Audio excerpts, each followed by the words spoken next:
Hello everyone, welcome back to this Become English Champion YouTube channel, and today we are going to read another news from the Hindu newspaper so as to improve our reading skill, vocabulary as well as grammar. तो बिना time waste किए शुरू करते हैं आज की news को read करना विद हेडलाइन। हेडलाइन लिखी है 16 इंडिया फ्लैग्ड वेसल्स, जो 16 भारत के झंडे वाली जो वेसल्स है, वेसल्स मतलब जहाज, as you can see in the image ये वेसल्स है। तो ये जो भारत के झंडे वाले जहाज है 16 इन पर्शियन गल्फ, पर्शियन खाड़ी में, एंड 2 एलपीजी वेसल्स और 2 एलपीजी के जहाज ऑन रूट इंडिया, तो वो भारत आ रहे हैं, वो रास्ते में है। यहाँ पर आप एक ही चीज याद कर सकते हो और वो है ऑन रूट। इसको ऑन कहा जाता है, एन नहीं पढ़ेंगे, ऑन रूट मतलब ऑन द वे। एक और आप चाहो तो याद कर सकते हो इंडिया फ्लैग्ड। ये इंडिया फ्लैग्ड हमारा एडजेक्टिव का काम करेगा और वेसल्स हमारा नाउन का काम करेगा। तो ये चीजें आपको छोटी छोटी पता होनी चाहिए वाइल रीडिंग एनीथिंग। समझ में आ गया सारा? तो 16 जो भारत के झंडे वाले जहाज है पर्शियन गल्फ में और 2 एलपीजी वेसल्स है, तो वो भारत आ रहे हैं। अब देखो हमारा फर्स्ट पैराग्राफ, इमेज के नीचे भी पढ़ लो साथ में। यहाँ पे लिखा है इंडियन फ्लैग्ड एलपीजी, भारत के झंडे वाला जो एलपीजी है।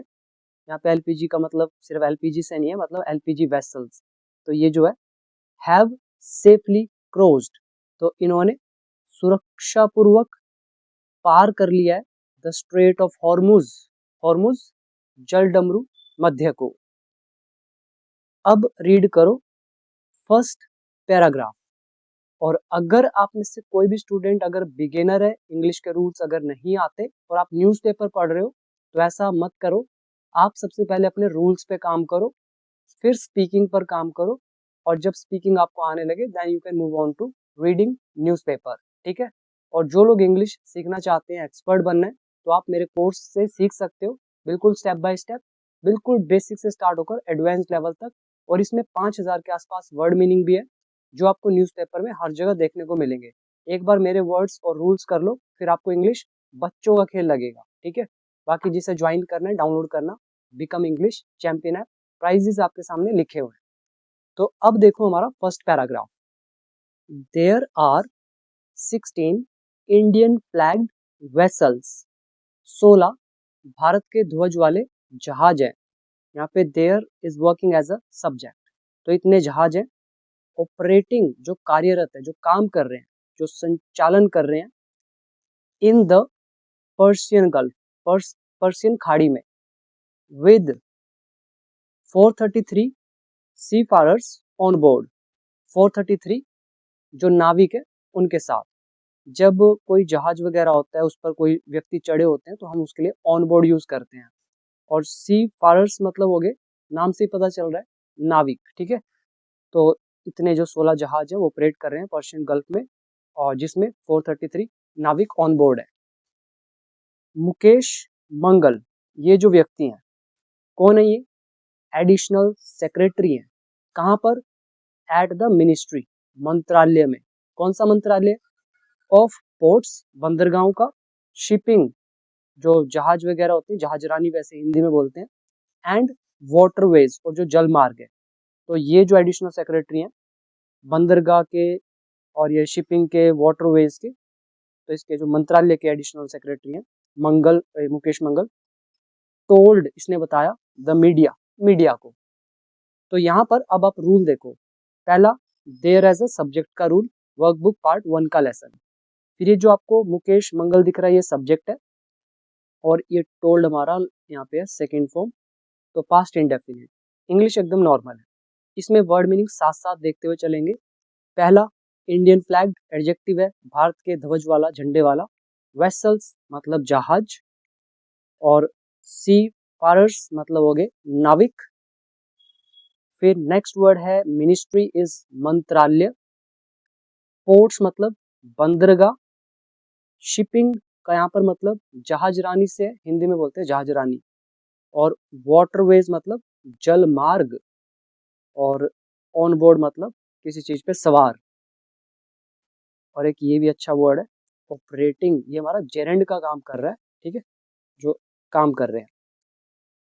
Next paragraph, the directorate general of shipping, ये जो डीजी हैं शिपिंग के, इज क्लोजली मॉनिटरिंग, तो ये क्लोजली मतलब बहुत ही करीब से, तो ये क्या कर रहे हैं, मॉनिटर कर रहे हैं, कंट्रोल कर रहे हैं, मतलब नजर रख रहे हैं द सिचुएशन, स्थिति पर।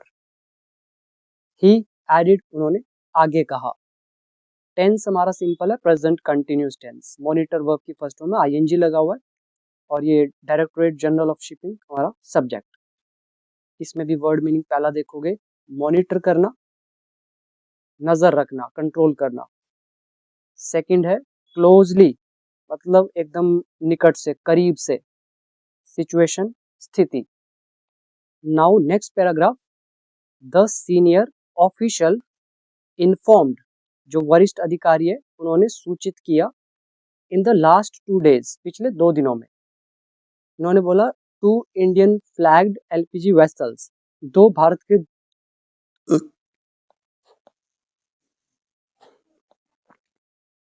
Now next paragraph, the senior official informed, वरिष्ठ अधिकारी जो है, तो इसने इन्फॉर्म किया, बताया, सूचित किया, इन द लास्ट 2 days, पिछले 2 दिनों में, 2 इंडियन फ्लैग्ड एलपीजी वेसल्स, जो 2 भारत के ध्वज वाले एलपीजी जहाज हैं, हैव सेफली क्रॉस्ड, तो इन्होंने सुरक्षा पूर्वक क्रॉस कर लिया है, पार कर लिया है द स्ट्रेट ऑफ हॉर्मुज को। और कौन से 2 वेसल्स हैं, एक का नाम है ग्रीन शानवी एंड दूसरा है ग्रीन आशा, तो ये 2 जहाज, तो इन्होंने क्रॉस कर लिया स्ट्रेट ऑफ हॉर्मुज को। विद द फॉर्मर, जिसमें जो पहले वाला है, कैरिंग, वो लेकर आ रहा है about 46,650 metric tonne, and later, later मतलब बाद वाला 15,405 मेट्रिक टन, तो ये इतना इतना लेकर आ रहे हैं, ठीक है। कैरी का मतलब होता है ढोना, उठाकर लेकर आना। यहाँ पे फॉर्मर आ रहा है, फॉर्मर, फॉर्मर का मतलब होता है पूर्व, जैसे फॉर्मर पीएम, पूर्व प्रधानमंत्री। लेकिन जब हम सीक्वेंस की बात करते हैं, जैसे यहाँ पे देखो 2 आ रहा है, first is green Shanvi and the second one is green Asha. So if you have to talk about the first one, then you use this word, that is former, and when you have to talk about the second one, we use latter, मतलब बाद वाला, पहले वाला बाद वाला। तो पहले वाला कैरी कर रहा है इतना मेट्रिक टन और दूसरे वाला इतना। Next is green Shanvi is expected to reach its destination, जो ग्रीन शानवी है पहले वाला, तो उम्मीद है, एक्सपेक्टेड टू रीच, पहुंचेगा ये इट्स डेस्टिनेशन, अपनी मंजिल पर। आप इसको सिंपल भाषा में कह सकते हो, it is expected that green Shanvi will reach, ऐसा उम्मीद किया जाता है कि शानवी पहुंचेगा अपने डेस्टिनेशन, अपने गंतव्य तक। और एडवांस में क्या करेंगे, ग्रीन शानवी हमारा सब्जेक्ट हो गया, एक्सपेक्टेड यहाँ वर्ब की थर्ड फॉर्म है, उसके बाद 2 प्लस वर्ब की first form. So you can watch my video number 127 up to 132 for the understanding of this rule, right. So ये हमारा 10 एडवांस रूल्स है, वो ये आपके सामने है। तो उम्मीद है कि ये पहुंचेगा अपने डेस्टिनेशन पर भारत में अप्रैल 7 को। विल्स्ट, जबकि, सो काफी दिन बाद हम देख रहे हैं इसको। सो विल्स्ट मीन्स जबकि, जबकि जो ग्रीन आशा है ऑन 9, तो वो 9 को पहुंचने की उम्मीद है, बिल्कुल बच्चों वाली ट्रांसलेशन है। Now get back to the words. So first word is senior, वरिष्ठ, ऑफिशियल इज अधिकारी। सेकंड इज क्रॉस, क्रॉस मतलब पार करना, स्ट्रेट मतलब जल डमरू मध्य, बहुत बार बता चुका हूँ, बार बार एक्सप्लेन नहीं कर सकता, ठीक है। और नेक्स्ट वन इज फॉर्मर, पहले वाला, लेटर इज बाद वाला, एक्सपेक्टेड, उम्मीद होना, डेस्टिनेशन इज गंतव्य, then विल्स्ट, it is a conjunction which means जबकि। now next, more gas for fertilizers, जो फर्टिलाइजर है, उर्वरक है, उनके लिए और गैस है।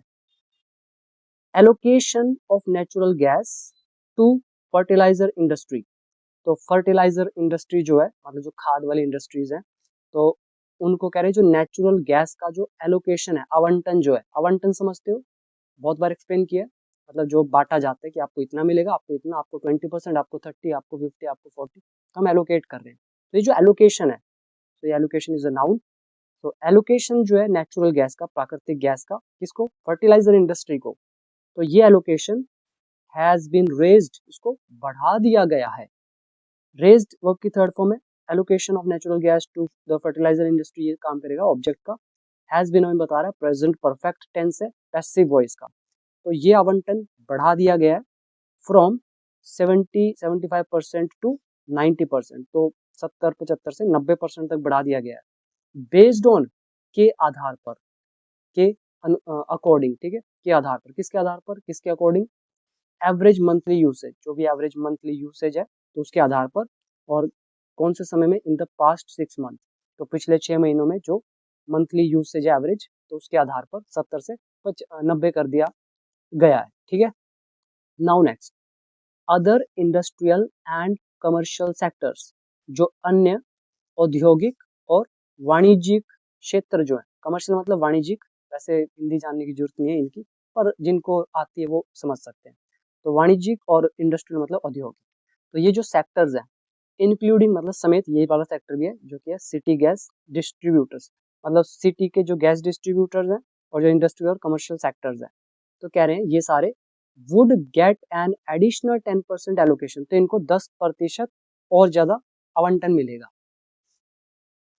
कोमा डाल के इसका फिर रिजल्ट बता रहे हैं, इससे हुआ क्या, ये कॉज है और ये इफेक्ट है। वीडियो नंबर 275 या 276 का कॉन्सेप्ट है।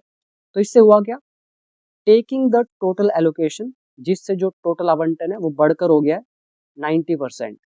और कहाँ से? From the March 9 order from 80%, जो 9 मार्च का ऑर्डर है और जो कि 80% है, तो यहाँ से 90% आवंटन हो गया टोटल, ठीक है। तो ये जो एडिशनल 10% एलोकेशन है, तो इसने क्या किया, टोटल एलोकेशन को बढ़ा दिया 90। और हिंदी निकालोगे कि जो अन्य औद्योगिक और वाणिज्यिक सेक्टर्स हैं, सिटी गैस डिस्ट्रीब्यूटर्स में, तो इनको एडिशनल 10% आवंटन मिलेगा, जिसने जो टोटल एलोकेशन है तो उसको 90% कर दिया 9 मार्च का जो ऑर्डर है 80% का, तो वहां से। वर्ड मीनिंग, फर्टिलाइजर वैसे याद करने की जरूरत नहीं, नाम से इंग्लिश में पता चल रहा है, हिंदी में उर्वरक बोल देते हैं और सिंपल भाषा में खाद कह लो। सेकेंड वर्ड ये आपको याद करना है, एलोकेशन, आवंटन, यानी कि जो बांट होती है, बांटना किसी चीज को। फिर है बेस्ड ऑन, के आधार पर, कमर्शियल और इंडस्ट्रियल ये नॉर्मल है, और एलोकेशन फिर से आ रहा है। इसमें बाकी कुछ नहीं, बस ग्रामर हमारी थोड़ी सी अच्छी यूज हुई है, जो कि है कॉज एंड इफेक्ट का लेसन।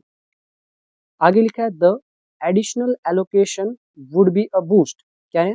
अतिरिक्त आवंटन, मतलब और एक्स्ट्रा जो आवंटन है, एलोकेशन है, वुड बी वो होगा, बी मतलब वर्ब की फर्स्ट फॉर्म, तो वो होगा अ बूस्ट, एक वृद्धि होगी, किसमें? टू द फर्टिलाइजर सेक्टर में।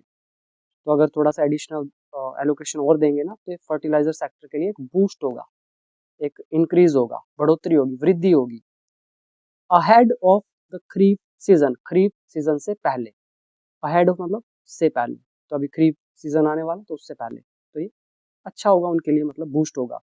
एंड और इज एक्सपेक्टेड टू शील्ड, और उम्मीद है कि ये बचाव करेगा, शील्ड करेगा, शील्ड मतलब बचाना, किस चीज से बचाव करेगा? फ्रॉम स्पॉट मार्केट परचेजेस, जो स्पॉट मार्केट है, स्पॉट मार्केट समझते हो, जिनको ओपन मार्केट बोलते हैं, हिंदी में बोल सकते हो खुला बाजार, मतलब वहां पे अपनी मर्जी से कोई भी कैसे भी बेच सकता है और महंगा मिलता है चीज, तो उसको बोलते हैं स्पॉट मार्केट। तो ये जो स्पॉट मार्केट की जो खरीदारी है, तो इनसे शील्ड करेगा क्या चीज? Extra allocation. सिंपल हो गया, और लेसन वही आ गया, देखो expected to, video 127। Next is C Shikha, ये कौन है? ज्वाइंट सेक्रेटरी हैं, कहाँ पर? Department of food and public distribution में। तो इन्होंने सेड, कहा, क्या बोला? India's 222 lakh metric ton, Bharat का जो इतना लाख टन का जो बफर स्टॉक है ऑफ व्हीट, गेहूं का बफर स्टॉक समझते हो, मतलब कोई भी सूखा पड़ गया, सूखा समझते हो, ड्रॉट, बाढ़ आ गई, फ्लड आ गया, कोई भी अर्थक्वेक आ गया, भूकंप आ गया, इमरजेंसी लगी, कोई भी मतलब सिचुएशन हो सकती है, तो उसमें हमारे पास जो एक्स्ट्रा स्टॉक पड़ा होता है, भंडार पड़ा होता है, उसको बोलते हैं बफर स्टॉक, ताकि मुसीबत में काम आए। तो भारत का जो 2 लाख मेट्रिक टन का जो बफर स्टॉक है गेहूं का, and 380 lakh metric tonne of rice, और चावल का इतना जो स्टॉक है, इज इनफ, वो पर्याप्त है, टू टेक केयर, देखभाल करने के लिए। अब मैं आपसे एक वर्ड पूछता हूँ, उसको साथ साथ बताना, फेंड फोर का मतलब क्या होता है। वैसे हिंट आपको मिल गया होगा, but still you have to tell me in the comment section what fend for means, right. तो ये वर्ड अभी 2-3 वीडियो में पहले ही किया था। तो इनके पास मतलब पर्याप्त ये सारी चीजें हैं देखभाल रखने के लिए। इसका take care of the country's PDS requirement, देश की जो पीडीएस रिक्वायरमेंट है, पीडीएस का मतलब हो गया पब्लिक डिस्ट्रीब्यूशन सिस्टम, तो इसकी जो रिक्वायरमेंट है उसको पूरा करने के लिए, देखभाल करने के लिए काफी है। एज वेल एज साथ ही साथ इमरजेंसी की रिक्वायरमेंट्स है, इनको पूरा करने के लिए इनफ है। Now next paragraph, comfortable stocks. Stocks is भंडार, कंफर्टेबल का मतलब यहाँ पर इनफ से है, मतलब जिसमें कोई तकलीफ ना हो, कंफर्टेबल है। शी सैड, उन्होंने कहा, डोमेस्टिक अवेलेबिलिटी, घरेलू उपलब्धता, अवेलेबिलिटी नाउन है जिसका मतलब है उपलब्धता, कोई चीज उपलब्ध है, और डोमेस्टिक मतलब घरेलू, अपने देश में। उसने कहा जो घरेलू उपलब्धता है किसकी, ऑफ एडिबल ऑयल, जो तेल है, खाद्य तेल, एडिबल मतलब जिसको खाया जा सकता है, तो वो तेल की जो हमारे पास अवेलेबिलिटी है घरेलू, वॉज कंफर्टेबल, वो इनफ है। अब उन्होंने यहाँ पे इज का होगा, हमने वॉज कर दिया बिकॉज ऑफ इनडायरेक्ट नरेशन, तो वो पर्याप्त है। एडिंग दैट, और साथ में आगे ये भी कहा, इम्पोर्ट्स फ्रॉम की पार्टनर्स, जो की पार्टनर्स है, मुख्य जो सहयोगी है, साथी हैं, तो इनसे जो आयात है, और सहयोगी कौन, सच है जैसे कि Indonesia, Malaysia, Argentina and Brazil, तो इनसे जो इम्पोर्ट्स हैं, कंटिन्यू, ये जारी है, स्टेडीली, निरंतर, मतलब इनसे जो सपोर्ट हमें है वो हमारा बना हुआ है। इम्पोर्ट्स यहाँ पर सब्जेक्ट का काम करेगा, कंटिन्यू वर्ब की फर्स्ट फॉर्म है, स्टेडीली का स्टेडीली यहाँ पे काम करेगा एडवर्ब का, मतलब एक निरंतरता के साथ, कंटिन्यूसली। अब आ जाओ वर्ड मीनिंग पे। पहला, इम्पोर्ट्स, आयात, जो बाहर के देश से हमारे देश में आता है, that is called import. Comfortable का यहाँ पर मतलब इनफ से है। डोमेस्टिक मीन्स घरेलू। अवेलेबिलिटी मतलब उपलब्धता। देन एडिबल मतलब खाने योग्य, जिसको खाया जा सकता है। की पार्टनर्स मतलब मुख्य सहयोगी। स्टेडली मतलब निरंतरता से, इसमें यही वर्ड है, ऊपर देख लेते हैं। और यहाँ पे है टेक केयर, देखभाल करना। बफर स्टॉक मतलब आपातकाल में जो हमारे पास एक्स्ट्रा पड़ा होता है भंडार, उसको बोलते हैं। फिर ऊपर वर्ड है शील्ड, बचाव करना। स्पॉट मार्केट होते हैं खुले बाजार, जहाँ से महंगी मिलती हैं चीजें, सीधा आप खरीद सकते हो। फिर आ गया अ बूस्ट, बूस्ट का मतलब हो गया वृद्धि। अहेड ऑफ, किसी चीज से पहले। एलोकेशन, आवंटन। देन एडिशनल इज अतिरिक्त, जो कि एडजेक्टिव का काम करेगा। तो बस इसमें यही सारे वर्ड मीनिंग है, तो मैंने आपको एक एक चीज अच्छे से एक्सप्लेन कर दी अपनी तरफ से। उम्मीद करता हूँ काफी हेल्प हो रही होगी आपको आपकी इंग्लिश में। और वीडियो कैसी लगी कमेंट सेक्शन में जरूर बताना। चैनल पर पहली बार आए तो सब्सक्राइब करना, और जिसे इंग्लिश सीखना है तो वो टाइम वेस्ट ना करके न्यूज़पेपर रीडिंग में सीधा कोर्स से इंग्लिश को सीखे, वोकैबुलरी पर काम करे, ग्रामेटिकल रूल्स को बेटर करे, तभी आपको फायदा होगा। तो आज के लिए बस इतना ही। Thank you so much.